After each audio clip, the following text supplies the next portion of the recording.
In 2014, a man named Ronald Reed passed away in a small town in Vermont. He was 92 years old. He drove himself to the hospital in his own car. He wore the same coat he had worn for decades, held together with a safety pin. His neighbors knew him as the quiet man who swept the floors at the local JCPenney. Before that, he pumped gas at a service station down the road. He never had a corner office. He never had a salary worth talking about. He never had a financial advisor, or a hedge fund manager, or a subscription to a market newsletter. When he died, his lawyers opened his estate. He had left $1.2 million to the local library. Another $4.8 million to the hospital, where he had just passed away. $2 million more to family members. A total of just under $8 million, quietly accumulated over a lifetime of ordinary work and extraordinary patience. The town was stunned. His friends were stunned. The financial press ran the story for weeks. Now hold that image in your mind and place it next to this one. A physician in Boston. Johns Hopkins medical degree. 15 years of practice. Annual income. $380,000. Last year, when his furnace broke in January, he had to put the repair on a credit card because he did not have $5,000 liquid in his checking account. Same country, same economy, same stock market available to both of them. One swept floors, one saves lives. One died with $8 million. One cannot cover a furnace repair. My name is MM, and welcome to Wealth with MM, where we go deeper than the spreadsheets and into the psychology that actually determines your financial future. What you just heard is not a coincidence. It is not luck. It is not an anomaly. It is the single most important lesson in personal finance. And almost nobody teaches it because it does not sell courses, it does not require a premium subscription, and it does not make you feel clever for knowing it. The lesson is this: wealth has almost nothing to do with what you earn. It has everything to do with what you understand. And more specifically, what you are willing to wait for. But here is the real question. The one that should be sitting uncomfortably in the back of your mind right now. If this lesson is so simple, and it is simple, we will prove that in about 60 seconds, then why do so few people actually live it? Why does a man with a medical degree and a $380,000 salary struggle to cover a $5,000 emergency, while a man who swept floors for 4 decades dies with $8 million? The answer is not intelligence. The answer is not income. The answer is something far less comfortable to confront. And we are going to get there. But first, let me show you the math that made Ronald Reed a millionaire. Because once you see it, you cannot unsee it. Ronald Reed was born in 1921 in Brattleboro, Vermont, the first person in his family to ever finish high school. He walked 5 miles each way to get there. He served in World War II. He came home. He got a job at a gas station. He kept it for 25 years. Then he moved to the maintenance staff at a local JCPenney, and he kept that job for 17 more. His lifestyle never changed. He lived in the same modest house. He drove inexpensive used cars. He split his own firewood to save on heating costs. He ate simply. He spent carefully, not obsessively, not miserably, just deliberately. And from the very first paycheck he ever received, he put a small portion into stocks. Blue-chip companies. Dividend-paying, boring, unsexy stocks. He never sold. He never panicked during market crashes. He never chased the hot new thing.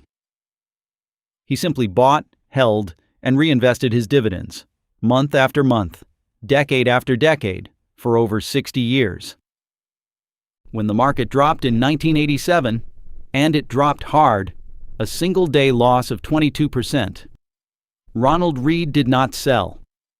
When the dot-com bubble burst in 2000, Ronald Reed did not sell. When the financial crisis of 2008 wiped out trillions in wealth across the world, Ronald Read did not sell. He just kept sweeping floors, and he just kept buying. At the time of his death, his portfolio held over 95 different stocks.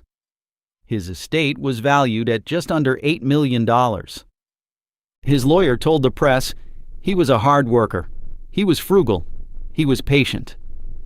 3 words, not 3 strategies, 3 character traits.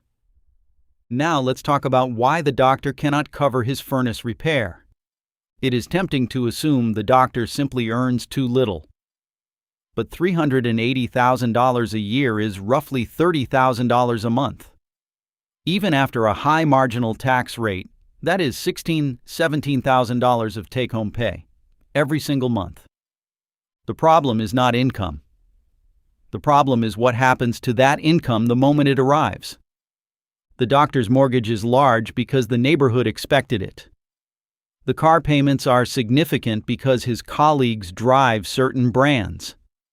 The private school tuition is non-negotiable because that is what his social circle does. The vacations are frequent because relaxation is deserved after 70-hour weeks. The restaurant tabs are substantial because cooking at home feels beneath the salary. Every individual expense is defensible. Every individual upgrade makes sense in isolation. But in aggregate, they have constructed a lifestyle that costs $30,000 a month to maintain and leaves almost nothing to grow. This is not a moral failure. It is a psychological one. The doctor is not irresponsible.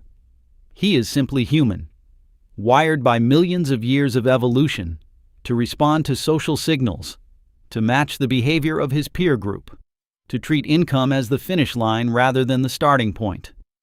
Ronald Read had none of those social pressures. Nobody expected anything from the man who swept the floors. No neighbors watched what he drove. No colleagues compared vacations.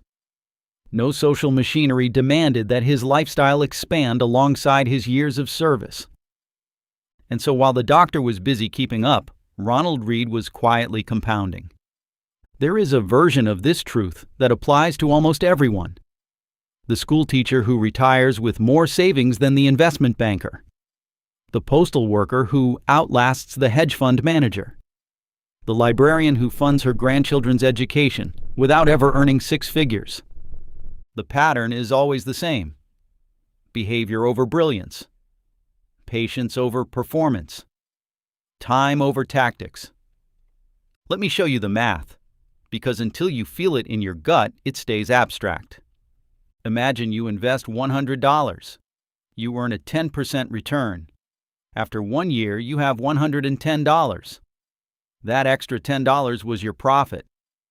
Now in year 2, you earn 10% again. But this time you earn it on $110, not $100. So your profit is $11, not $10. Year 3, you earn 10% on $121. Profit, $12.10. The profits keep growing, not because your return changed, but because your base keeps getting larger. You are earning returns on your returns.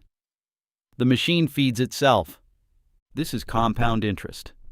And at small scales, over short periods, it feels like almost nothing. This is why most people underestimate it. The first 10 years of compounding are genuinely unimpressive. They feel slow, almost pointless. But watch what happens when you let it run. $100 at 10% annual returns becomes $259 after 10 years. After 20 years, it becomes $673. After 30 years, $1,745.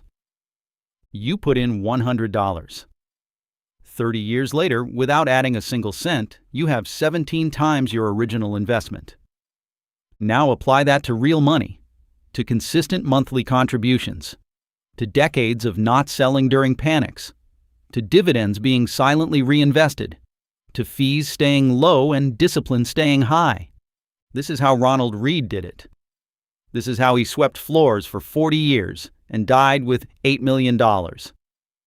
And here is the most staggering version of this idea. Warren Buffett, considered by most to be the greatest investor in history, is worth somewhere around $150 billion today. 99% of that net worth was accumulated after his 60th birthday. Read that again. He was already a billionaire at 60. And then he had 90% of his wealth still left to accumulate, simply because the compounding had not finished yet. It does not matter how smart you are at 30. It does not matter how sharp your strategy is at 40.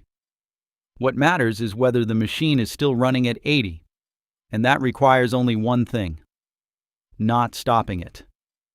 So if compounding is this powerful, and it clearly is, why does almost nobody actually let it run long enough to work? Because the human brain was not built for it. Your brain has two deeply competing systems when it comes to rewards. One system, the older, more primal one, wants gratification now. It wants the new thing, the visible thing, the thing that other people can see and acknowledge. It releases dopamine when you spend, when you upgrade, when you acquire. It is fast, emotional, and extraordinarily loud. The other system, slower, quieter, more rational, can understand that waiting 30 years for 17 times your money is mathematically superior. It knows this. It can calculate it. But it cannot feel it the way the first system feels a new car in the driveway. This is the real competition in personal finance. Not stocks versus bonds. Not index funds versus active management. It is the primal brain versus the patient one, playing out every day in the small decisions that nobody sees and nobody celebrates. Ronald Read won that competition for 60 years. Not because he was smarter than the doctor, but because his environment, by accident or by design or simply by circumstance, gave his primal brain fewer triggers, fewer peers to impress, fewer signals that spending was the appropriate response to earning. And social media has made this competition harder than it has ever been in human history. Because now the triggers are everywhere, all the time, algorithmically optimized to make you feel like you are behind, like the life you could be living is just one purchase away.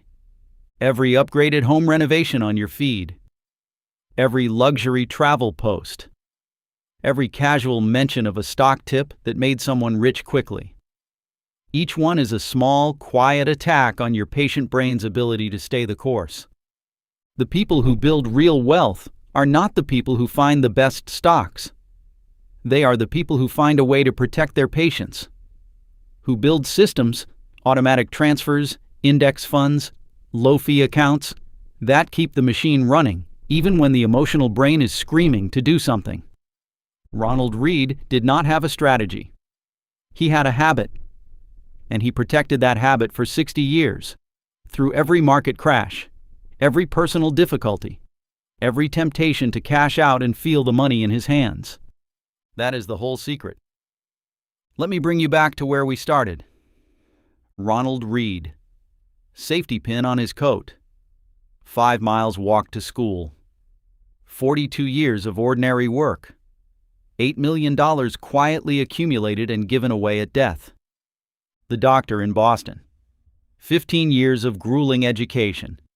A salary most people will never see. A furnace repair he cannot cover without reaching for his credit card. The difference between them is not intelligence. It is not luck. It is not even income. It is the understanding that time is the most powerful financial force available to any human being, and the discipline to not interrupt it. Most people spend their lives trying to earn their way to wealth. Ronald Read understood, perhaps without ever articulating it this way, that the real move was to start the machine, keep it running, and stay out of its way. The market will go up. The market will go down. Temptations will arrive. Emergencies will happen. Peers will upgrade their lifestyles and quietly expect you to follow. Social algorithms will make everything feel urgent. None of that changes the math. $1 invested today, left alone, protected from panic and impatience, will do things over 30 years that no salary increase, no bonus, no promotion can replicate. You do not need to be extraordinary. You need to be consistent. You do not need a Harvard degree. You need a habit. You do not need the right stock. You need enough time. Ronald Reed had all three, and he did it while sweeping floors. The question is not whether this works. The math has answered that. The question is whether you are willing to be boring enough, patient enough, and invisible enough, for long enough, to let it work for you. Subscribe, because next time we are asking the question most financial advice is too afraid to ask. Why does more money never feel like enough? And what the science of expectations reveals about the only path to actually feeling wealthy.